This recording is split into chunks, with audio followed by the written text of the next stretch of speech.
Mīļie rīdzinieki, 30% no jums vēl nav izvēlējušies, par ko balsot, bet kādas ir alternatīvas? Ir esošā neveiksmīgā koalīcija, Ķirsis, Klembergs, Ratnieks. Ko viņi ir izdarījuši par šiem 5 gadiem? Bedrainas ielas, sabrukuši tilti, tukši skatlogi, ģimenes, kas brauc prom no Rīgas un pārceļas uz Pierīgu.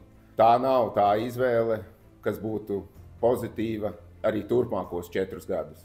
Otra izvēle ir Ainārs Šlesers, kā Rīgas mērs. Cilvēks, kas nāk ar pieredzi jau iepriekšējos darbos, ar lielisku komandu, ar izpildītiem darbiem, uzceltu lidostu, izveidotu Air Baltica, lieliem projektiem šodien un nākotnē. Tā ir tā izvēle, kas jums būs jāizdara, stāvot pie vēlēšanu urnām.